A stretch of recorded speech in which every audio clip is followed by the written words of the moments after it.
Hello friends, हम लोगों ने नेम्ड रिएक्शंस कंप्लीट किया है और नेम्ड रिएक्शंस के बाद में अगला इंपॉर्टेंट टॉपिक है हमारा रिएक्शंस मैकेनिज्म।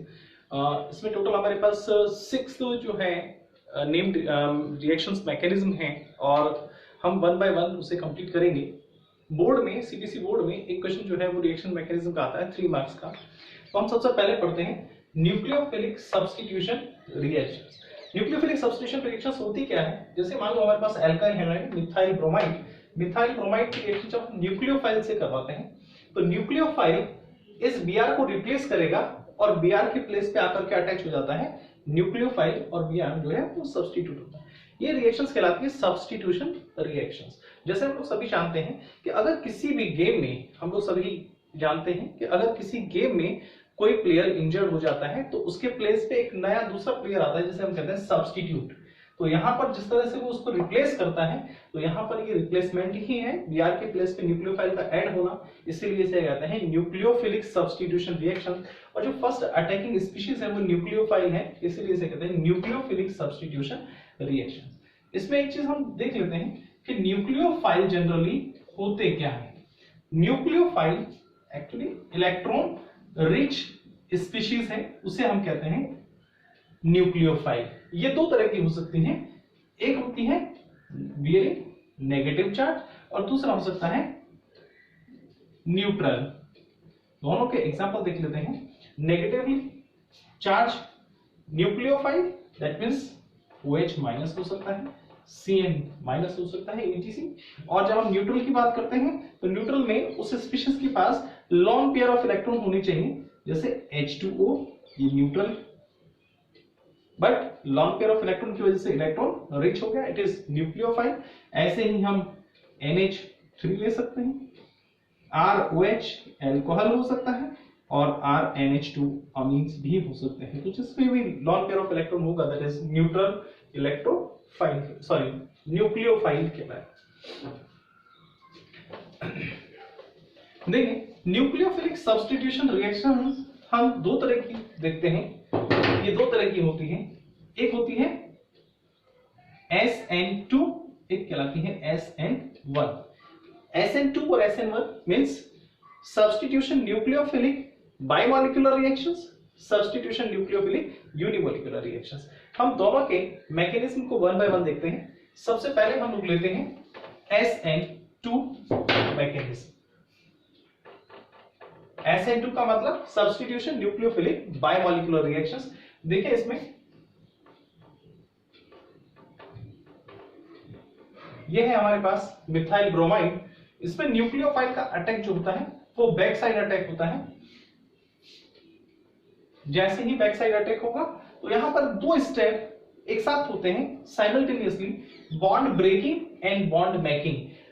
इस कार्बन और ब्रोमीन के बीच में बॉन्ड ब्रेक होगा और उसी समय इस न्यूक्लियोफाइल और कार्बन के बीच में बॉन्ड बनना स्टार्ट होता है। दैट मींस उसके बीच की कंडीशंस ऐसी होती हैं, partially negative carbon Br partially negative and H H H। This state is known as transition state, it is high energy state. और जितनी भी जो हाई एनर्जी स्टेट होती है दे आर अनस्टेबल स्टेट, ये अनस्टेबल। कमेंट एग्जाम में कई बार इस कार्बन की हाइब्रिडाइजेशन स्टेट पूछी जाती है, दैट इज sp3d। 5 वैलेंसी है इसलिए sp3d। sp3d का मतलब हो जाएगा ट्राइगोनल बाय पिरामिडल ज्योमेट्री होगी इसकी। नेक्स्ट, जब ये फॉर्म होगा प्रोडक्ट तो यहां पर कार्बन हाइड्रोजन हाइड्रोजन हाइड्रोजन और न्यूक्लियोफाइल क्योंकि बैक साइड अटैक हुआ है तो यहां पर आकर के अटैच होगा प्लस Br माइनस। देखिए तीनों हाइड्रोजन अभी यहां पर है लेफ्ट हैंड साइड में, लेकिन जब प्रोडक्ट फॉर्म होता है तो वो आ जाते हैं राइट हैंड साइड में। ये एग्जैक्टली वैसे ही होता है जैसे बारिश के अंदर हम अम्ब्रेला को निकले और तेज हवा आ जाए तो एकदम जो अम्ब्रेला है वो उलट जाता है, पलट जाता है। तो इसे हम इन्वर्जन कहते हैं और साइंटिस्ट के नेम पे इसे हम कहते हैं वॉल्डन इन्वर्जन। Walden inversion. दूसरा, ये इसका स्लो स्टेप और आरडीएस स्टेप होता है, that is slow step means rate determining step, और इसका मतलब ये होता है कि रेट जो है is directly proportional to concentration of alkyl halide and nucleophile. That means the concentration of Rx and concentration of Nu दोनों की power 1, that means it follow second order kinetics. ये second order kinetics को follow करता है।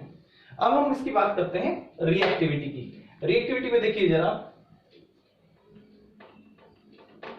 CH3H X, that is 1 degree, CH3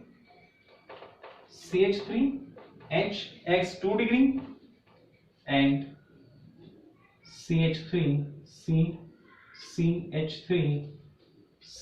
X, this is 3 degree. We are talking about reactivity.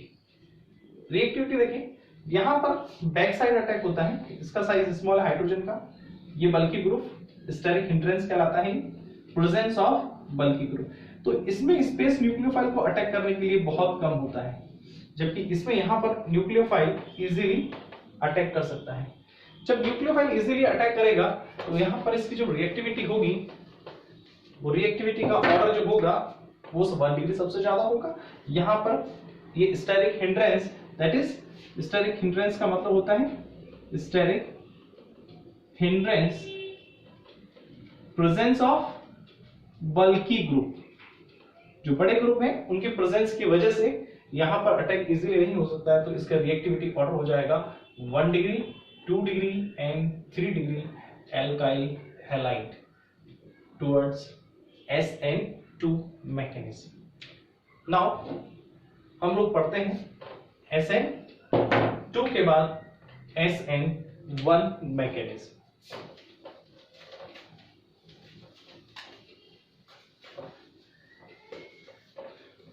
SN1 का मतलब हो गया सब्स्टिट्यूशन न्यूक्लियोफिलिक यूनिमोलिकुलर रिएक्शंस। देखिए जरा हम लोग यहां पढ़ते हैं इसे, ये है हमारे पास टर्स्टी ब्यूटाइल ब्रोमाइड, और टर्स्टी ब्यूटाइल ब्रोमाइड में जब न्यूक्लियोफाइल अटैक करेगा, सॉरी ये 2 स्टेप में होती है।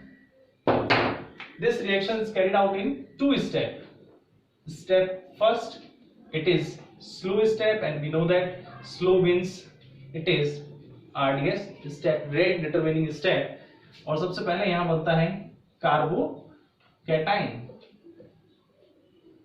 As a intermediate, carbocation intermediate will form. This is intermediate plus Br minus। जो नेक्स्ट सेकेंड स्टेप है, यहां पर CH3 प्लस इसकी hybridization state sp2 trigonal planar, this is trigonal planar. अब यहां जब हम ट्राइगोनल प्लेनर हैं तो हमें पता है कि न्यूक्लियोफाइल बैक साइड से अटैक भी कर सकता है।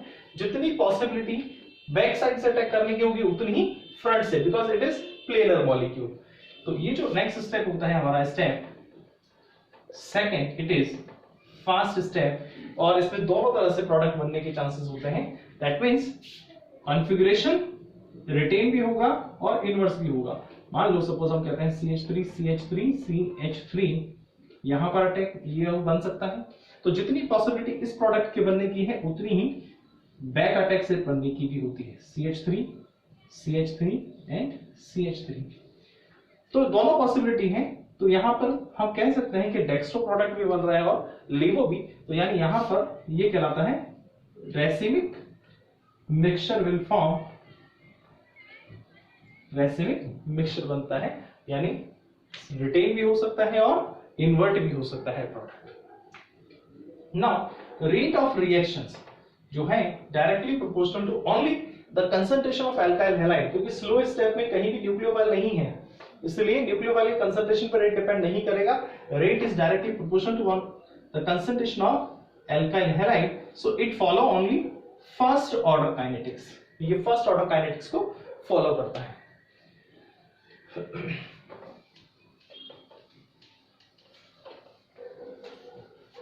नेक्स्ट हम लोग देखते हैं कार्बोकैटाइन इसमें फॉर्म हो रहा है स्लो स्टेप में कार्बोकैटाइन, और कार्बोकैटाइन की स्टेबिलिटी का ऑर्डर अगर हम देखें तो स्टेबिलिटी ऑर्डर होता है 3 degree carbocation is more stable then the 2 degree and 1 degree carbocation, और जो सबसे ज्यादा स्टेबल होगा वही सबसे पहले फॉर्म होगा। यानी हम अगर बात करें रिएक्टिविटी की, तो रिएक्टिविटी देखिए जरा, जो रिएक्टिविटी होगी वो हो जाएगी 3 degree 2 degree and 1 degree alkyl halides. That means we can say 3 degree alkyl halide is more reactive towards SN1 mechanism. Thank you.